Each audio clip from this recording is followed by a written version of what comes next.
د پښتنو په سیمو کې اوس جعلي ډاکټران او جعلي هسپتالونه دومره ډېر سوي دي چې د انتظامیې ځینې خلک ورسره ملاو وي، صرف کسابۍ یې راایستلي دي، نه د ډاکټرانو سره ډګریانې وي، نه د هسپتالو انفارمیشن ورسره وي، بس ای په نامه ډاکټر وي، نور کساب وي، بالکل نه د غریب فرق کوي نه د ماړه فرق کوي، د خپلو پیسو سره کار وي، نه د چا علاج ته ګوري، نه د چا مسکیني ته ګوري، نه علاج زده وي، نه ډګري ورسره وي.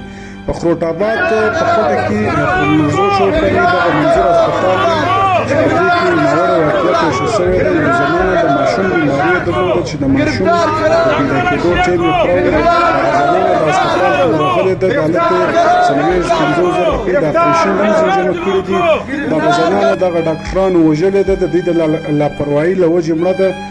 او زموږ ایمان هم دا دی چې مرګ بې وعدې نه راځي، خو الله پاک انسانانو ته عقلونه ورکړي دي، د هغه دپاره یې وسایل هم راستولي دي. دغه ډاکټرانو دغه زنانه هلته وژلې ده، بیا د وژلو بعده وړې ده د کوټې بي ام سي هسپتال کې غورځولې ده. هلته یې دا لیکلي دي چې دا لاوارثه زنانه ده. 2-3 غنټې د دغه کورنۍ پسې ګرځېده چې دغه زنانه نه په هسپتال کې وه نه په کوټه کې وه. بیا د پولیسو د انتظامیې په زور د هسپتال مالکانو فردیس چاپې وویل شوې، بیا هغو دا وویل چې دا په بي ام سي کې موږ مړه شوه، موږ په بي ام سي کې ایښې ده. په بي ام سي هسپتال کې د کوټې په بي ام سي هسپتال کې هغه زنانه په لاوارثو کې لیکلي ول چې بالاخره پیدا شوه، خو هغه زنانه په شهادت باندې رسېدلې وه. دغه پیغام پر مخ دومره در سره نشر کړي چې د پاکستان در ټولو ادارو پورې ورسېږي چې تاسو دغه رقم خلک ونیسئ، دغسې سزاوې ورکړئ چې بیا تاریخ په یاد لري. ستاسو د انتظامیې ځینې خلک هم په دغه شیانو کې ملوث وي چې د اجازې ورکړې وي، د دوی خپلې ونډې ورسره وي. هر وخت دا رقم واقعې پیښېږي، خو څوک پر میډیا راځي څوک نه راځي. هر ځای ډاکټرانو سره نه ډګریانې ورسره وي نه بل څه ورسره وي. ده به ایم ټي کړی وي، لیکن د ده پرچې و د ده کارت چې وګورې د ایم بي بي ایس ورسره لیکلی وي، د فلانا ډګري ورسره لیکلی وي، حالانکې دی به ایم ټي به یې کړی وي، 18 میاشتې کورس به یې کړی وي، ده به مو ځان ته د ډاکټر لقب ورکړی. موږ د انتظامیې څخه دا خواست کوو چې پر دغه رقم هسپتالو پر دغه رقم جعلي ډاکټرانو باندې چاپې ووایي، سختې سزاوې ورکړي. دغه رقم جاهله ډاکټران باید ونیول سي.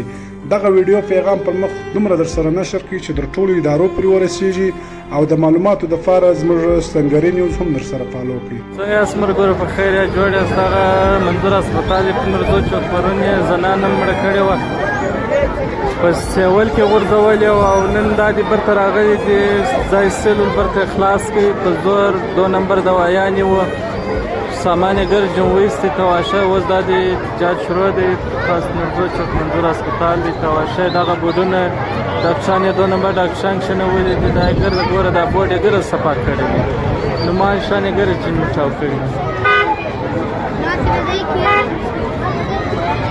ټولنې مړې وکړې ماشان یو رقم خبره شوه، نن سهار یې رسلا نشان مات کړي دي، برته بدماشي شوه.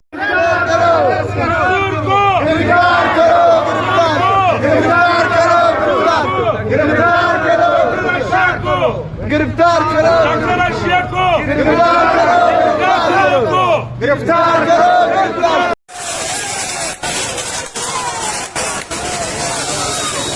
सनाउल्लाह अस्पताल दी चुरे की Kalawan darah bekan.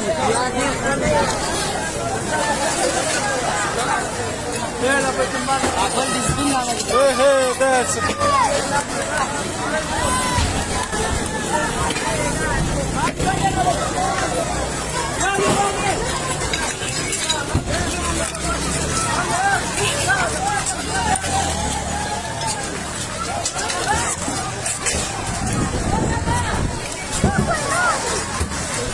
شرطي.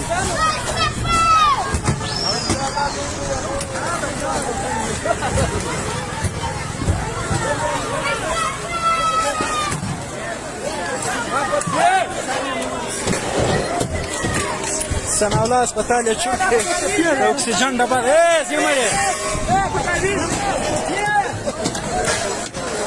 अस्पताल या चुके